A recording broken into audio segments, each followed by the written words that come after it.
دعا مسلمان میں عقیدہ توحید پختہ کرتی ہے، اور دعا اس دولت کا نام ہے جو صرف مومن کے پاس ہے، کافر کے پاس نہیں۔ نبی پاک علیہ السلام نے فرمایا الدعاء صلاح المومن، دعا مومن کا ہتھیار ہے، کافر کے پاس یہ ہتھیار نہیں ہے۔ مومن جب اپنے مالک کے حضور دعا مانگتا ہے نا، دنیا میں آپ کسی سے زیادہ مانگیں تو وہ ناراض ہو جاتا ہے، وہ کہتا ہے بھائی تو نے تو کام بنا لیا ہے، کل بھی دیا تھا، پرسوں بھی دیا تھا، روز روز تجھے کون دے؟ میرے نبی پاک علیہ السلام نے فرمایا جو اپنے رب سے زیادہ مانگتا ہے رب اس سے زیادہ راضی ہوتا ہے، زیادہ راضی ہوتا ہے۔ اب دعا مخصوص اوقات نہیں دعا کے، فرمایا اذا دعان، جب بھی دعا مانگو گے تمہارا رب تمہاری دعا کو، جب بھی دعا تو دعا کرتے رہنا چاہیے، ہر وقت دعا میں بندہ شامل رہے، اللہ کے ذکر میں شامل۔ یہ جو قرآن مجید نے کہا نا یا ایھا الذین آمنوا اذکروا اللہ ذکرا کثیرا، اے ایمان والو اپنے رب کا ذکر کثرت سے کرو، وسبحوہ بکرۃ واصیلا، اور صبح و شام اسی کی پاکی بیان کرو۔ تو اس سے مراد یہ نہیں ہے کہ تسبیح لے کے سارا دن مسجد میں بیٹھے رہو اور کام کوئی نہ کرو، بلکہ اس کا مطلب یہ ہے کہ روٹی شروع کرو تو اللہ کے نام سے، اختتام کرو تو اللہ کے نام، سو جاؤ تو رب کا نام لے کے، سویرے اٹھو تو اللہ کا نام لے کے، جب تمہیں کوئی چیز اچھی لگے تو ماشاءاللہ کہو، جب کوئی مصیبت آئے تو کہو انا للہ و انا الیہ راجعون۔ تو سارا دن اللہ کا ذکر جاری رہے گا۔ نبی پاک صلی اللہ علیہ وسلم نے مسلمان کو ایک دوسرے سے ملنے کا طریقہ بتایا۔ مصیبت آئے تو کیا کہنا ہے؟ صرف فوت پہ نہیں کہنا، اس کی وضاحت کر دو۔ کوئی بھی الذین اذا اصابتہم مصیبہ، جب بھی کوئی مصیبت آئے، اللہ کے بندے کہتے ہیں ہم اللہ کی طرف سے آئے ہیں اور اللہ کی طرف ہی ہم نے لوٹ جانا۔ تو میرے عزیز ہر وقت اللہ کا ذکر جاری رہے گا، ہر وقت زبان پہ رب کریم کا۔ دیکھیں نا نبی پاک علیہ السلام نے ہمیں ملاقات کا طریقہ بتایا۔ ایک صحابی آئے تو انہوں نے آ کے کہا السلام علیکم، نبی پاک علیہ السلام نے فرمایا رب تعالیٰ نے اسے 10 نیکیاں عطا فرمائی ہیں۔ دوسرے آئے تو انہوں نے کہا السلام علیکم ورحمۃ اللہ، تو محبوب فرمانے لگے، امام بہقی نے اس کو لکھا ہے، محبوب فرمانے لگے رب کریم نے اسے 20 نیکیاں عطا فرمائی۔ ایک اور آئے، عرض کیا السلام علیکم ورحمۃ اللہ وبرکاتہ، محبوب فرمانے لگے اللہ نے اسے 30 نیکیاں عطا فرمائی۔ اچھا اس کا مطلب کیا ہے؟ السلام علیکم، تم پر سلامتی ہو، سادہ ترجمہ یہ ہے کہ تم سلامت رہو، تم سلامت رہو، ورحمۃ اللہ وبرکاتہ، تم پر اللہ کی رحمت بھی ہو اور اس کی برکتیں بھی ہو۔ وہ کیا کہتا ہے؟ وہ کہتا ہے وعلیکم السلام، تم پر بھی سلامتی ہو، ورحمۃ اللہ وبرکاتہ، اللہ کی رحمت ہو اور اس کی۔ یہ جو مسنون دعائیں ہیں نا جو حضور نے ہمیں دعائیں سکھائیں ہر موقع پہ، ان کا کمال دیکھیے۔ اب ایک مسلمان نے آتے کہا السلام علیکم، اس کا مطلب کیا ہے؟ تم پر۔ اب وہ جھگڑا کرے گا اسے مارے گا، اس کا مال چھینے گا؟ اس نے تو آتے ہی کہا تم پر سلامتی ہو۔ تو جو سلامتی کی دعا دینے والے ہیں وہ جیب تھوڑی کاٹیں گے، وہ غبن تھوڑی کریں گے، ڈاکہ تھوڑا ڈالیں گے۔ اسلام نے لفظ ہی وہ سکھایا ہے کہ فرمایا جب تم نے ملنا ہے تو تم نے دعائیں کرنی ہیں ایک دوسرے کے لیے۔ اب ہمارے ہاں نئے نئے لفظ آ گئے، ٹیلی فون اٹھایا تو کہا ہیلو، اس کا کیا ترجمہ ہے؟ کون ہے؟ اس کا کیا ترجمہ ہے؟ جی جناب، اس کا کیا مطلب؟ ہم نے دیکھا بڑے بڑے سمجھدار لوگ السلام علیکم کی بجائے کہتے ہیں کیا حال ہے؟ بھئی کیا عجیب بات ہے، بھئی کیا حال ہے کا کیا مطلب ہوا؟ وہ بعد میں کرنے کی بات ہے۔ اور کچھ تھوڑا سا جو ادیب ہیں، جو بیچارے حروف کے پیچ و تاب میں رہتے ہیں، وہ کہتے ہیں آداب عرض ہے۔ وہ کیا ہوتا ہے جی؟ اسلام نے دعا سکھائی ہے السلام علیکم، یہ کتنی خوبصورت دعا ہے۔ جب آپ گھر کے اندر داخل ہوئے تو آپ نے دعا دی السلام علیکم، یہ دعا دی آپ۔ ایک صحابی حاضر خدمت ہوئے، عرض کی یا رسول اللہ صلی اللہ علیہ وسلم میرے گھر میں غربت رہتی ہے، کیا کروں؟ نبی پاک علیہ السلام نے فرمایا جب بھی گھر جایا کرنا گھر والوں سے سلام لیا کر، گھر والوں سے کیا کہا کر؟ السلام علیکم، جب بھی گھر جائے۔ یعنی گھر آیا، اب گھر والوں نے بتایا کہ ماچس کی ڈبیا تو لے آؤ۔ اب یہ دکان کونے پہ تھی گھر والے پہ، وہاں سے ماچس کی ڈبیا لے کے واپس گیا تو کہنے لگا السلام علیکم. پھر گھر والوں نے کہا ہو بتانا یاد ہی نہیں رہا، چینی بھی ختم ہو گئی ہے. تو یہ پھر گیا چینی لینے، لوٹ کے آیا تو کیا کہا؟ جب اللہ چاہتا ہے تو کہے، جب اللہ کے رسول چاہتے ہیں تو کہے. اس کا ترجمہ یہ ہے کہ تو کہہ، تو سلام لے. اللہ رسول چاہ رہے ہیں کہ تو سلام لے تاکہ تیرے گھر میں سلامتیاں ڈال دی جائیں. تو فرمایا سلام لینی ہے تو نے، اور ساتھ تو نے اس طرح کرنا ہے کہ 3 دفعہ سورۃ اخلاص کو پڑھنا ہے. امام قرطبی نے اس کو لکھا ہے. اس نے کہا حضور غربت بڑی ہے.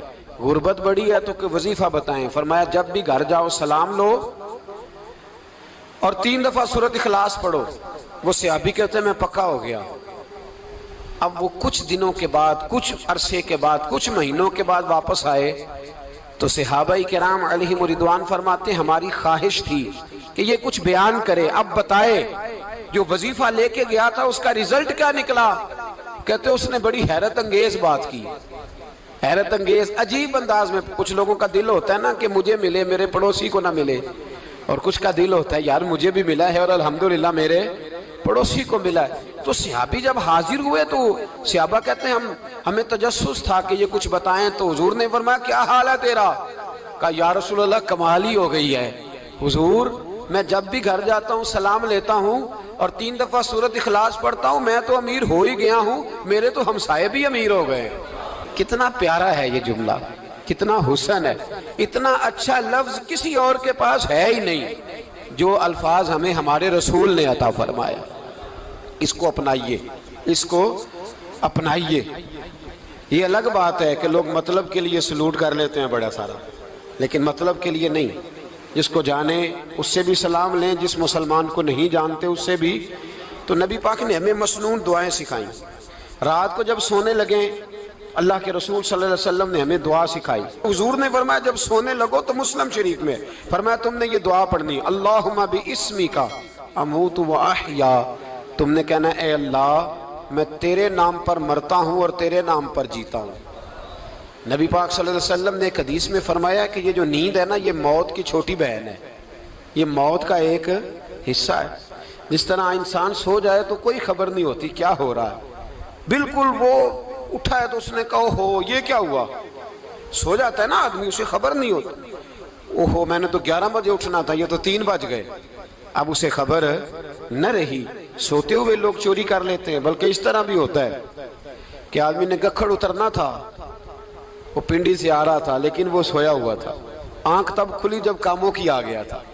اب اس کا اس پر زور، تو فرمایا کیا پتا اب تو کھل گئی کاموں کی، جا کے لاہور جا کے کسی جگہ پہنچ کے. تو یہ بھی ممکن ہے کہ کھلے ہی نہ، نیند ہی موت کا سبب بن جائے. تو کہہ کے سو کہ یا اللہ تیرے نام پہ سو رہا ہوں.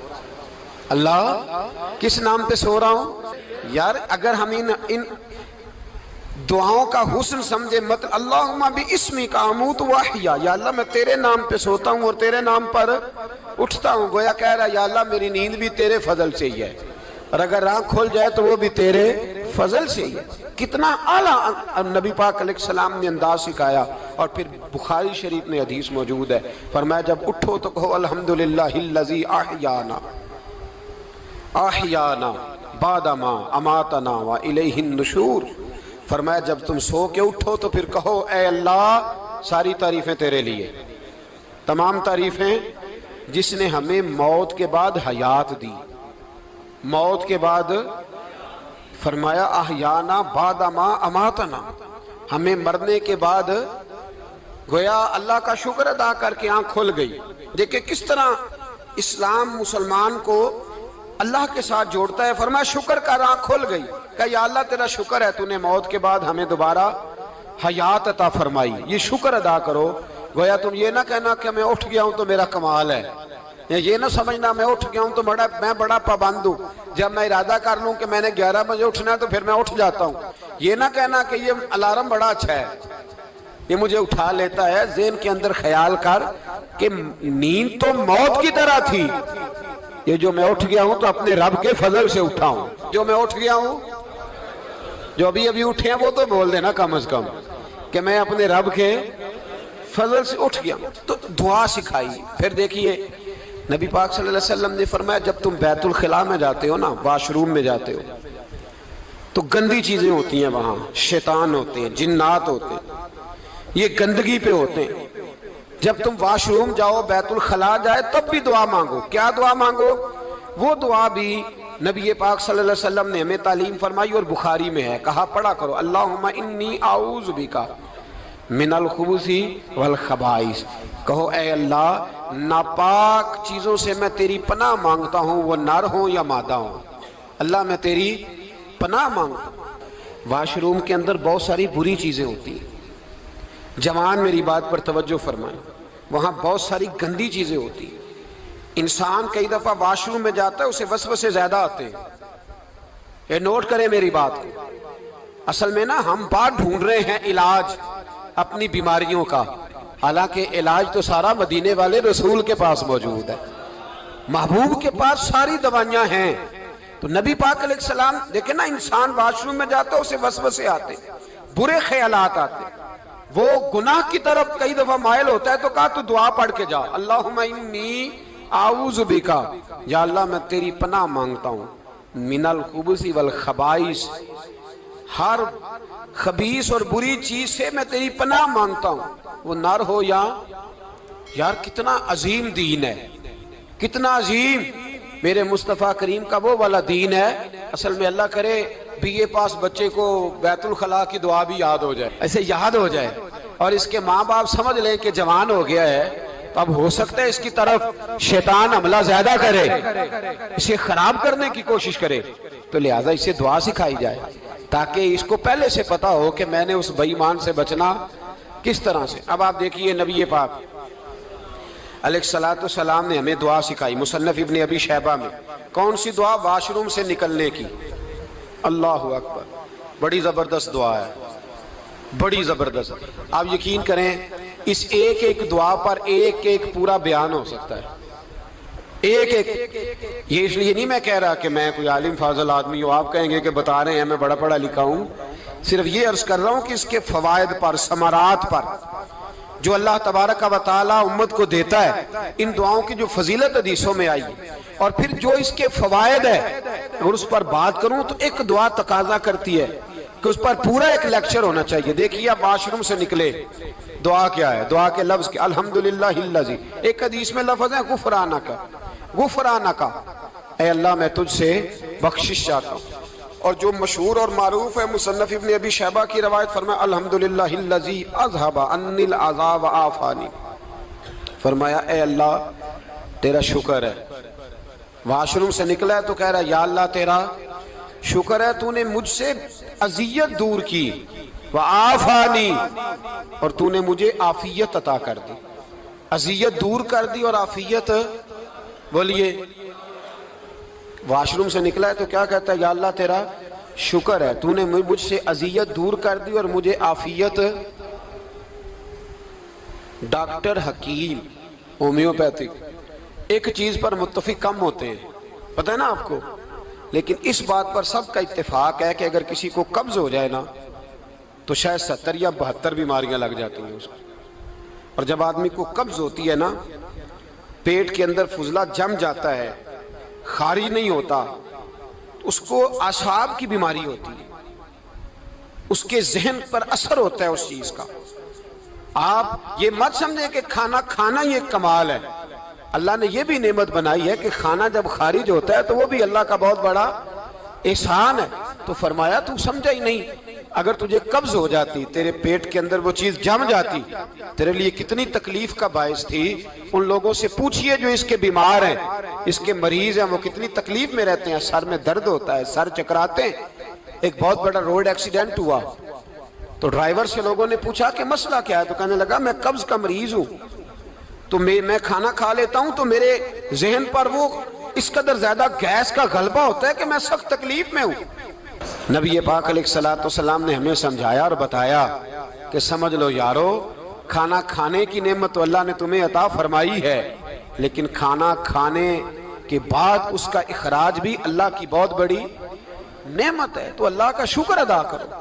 پھر جب آپ گھر سے نکلیں گے تو بھی اس کی دعا ارشاد فرمائی، بسم اللہ توکلت علی اللہ، اللہ کے نام سے گھر سے نکلتا ہوں اور میں نے بھروسہ بھی اللہ کے نام پہ کیا۔ جب گھر سے نکلیں تو کس کے نام پہ بھروسہ کریں؟ بولیے حضرت رابعہ بصریہ رحمت اللہ علیہا، آپ تشریف لے گئیں حج کرنے، جس دن واپس آئیں اپنا اونٹ کہہ گئیں جاتی دفعہ، کہنے لگی اللہ میں تیرے حوالے کر کے جا رہی ہوں اور بسم اللہ توکلت علی اللہ، بھروسہ بھی تیری ذات پہ۔ جس دن واپس آئی نا اسی دن کسی نے بتایا کہ اماں آج ہی تیرا اونٹ مر گیا ہے، تو اونٹ کے سرانے کھڑی ہو کے کہنے لگی مولا میں تو تیرے نام پہ تیرے پہ بھروسہ کر کے گئی تھی، تیرے حوالے میں تو تیرے گھر گئی تھی۔ تو لوگ کہتے ہیں اماں کے منہ سے لفظ نکلے تو اونٹ زندہ ہو کے کھڑا ہو گیا وہ۔ تو اماں کہنے لگی نہیں تمہیں ہی غلطی لگی ہے، مرا ہی نہیں تھا، پہلے سے ہی موجود تھا، گویا اپنی کرامت بھی نہیں ظاہر ہونے دی۔ تو بھائی گھر سے نکلیں تو کس لفظ پر کہ یا اللہ میں تیرے بھروسے پہ نکل رہا ہوں میں، اس کے دو فائدے ہوں گے، ایک تو آپ اللہ کی امان میں جا رہے ہیں، اللہ کی امان میں آ رہے ہیں، اور دوسرا جس گھر کو آپ چھوڑ کے جا رہے ہیں اسے بھی اللہ کی امان میں دے کے جائیں۔ تو کتنا لذت والی دعا ہے جو نبی کریم علیہ السلام نے ہمیں سکھائی۔ اب ذرا حدیث سنیں خوش ہو کے، دیکھیں حضور نے دعا سکھائی، فرمایا جب دیکھ لو نا کسی کو ہنستا ہوا، کیا کرتا ہوا؟ ماشاءاللہ آپ تو ہنسنے لگے۔ جب کسی کو ہنستا ہوا دیکھو تو کہا کرو اضحک اللہ سنک، یہ دعا یہ بخاری ہے، فرمایا دعا مانگا کرو جب کسی مومن کو ہنستے ہوئے دیکھو تو دعا مانگو اضحک اللہ سنک، اللہ تجھے ہنستا ہی رکھے، اللہ تجھے، بولیے جل نہ جایا کرو کہ میں پریشان ہوں تو یہ ہنس کیوں رہا ہے، جھلا نہ کرو، بلکہ کیا کرو اللہ تجھے ہنستا رکھے، اللہ تجھے۔ نبی پاک صلی اللہ تعالی علیہ وآلہ وسلم نے فرمایا، ترمذی میں حضرت اسامہ بن زید رضی اللہ تعالیٰ عنہ سے حدیث مروی ہے، حضور نے فرمایا جس نے کسی کے ساتھ احسان کیا اور جس پر احسان کیا، اگر اس نے یہ دعا پڑھ دی نا جزاک اللہ خیرہ، تو فرمایا اس نے اللہ کی بھی پوری حمد کر دی اور محسن کا صحیح شکریہ بھی ادا کر دیا۔ کیا کہنا ہے؟ جزاک اللہ، اللہ تجھے بہترین جزا عطا کرے۔ اس کا ترجمہ کیا ہے؟ اللہ تجھے بہترین، کیونکہ حضور فرماتے ہیں من لم یشکر الناس ولم یشکر اللہ، جس نے بندوں کا شکریہ ادا نہیں کیا اس نے اللہ کا بھی شکریہ ادا نہیں کرنا۔ تو کیا کہنا چاہیے؟ جزاک اللہ خیرہ۔ اور اگر اماں کہتی ہو بچوں کو انگریزی سکھانی ہے تو کیا کہنا ہے پھر؟ شکریہ ادا کرنے میں کیا کہنا ہے؟ Thanks, thank you. وہ خدا کے اس کا ثواب کتنا ہے؟ بولے انگریزی ایک زبان ہے، اس کو زبان ہی رہنے دیں۔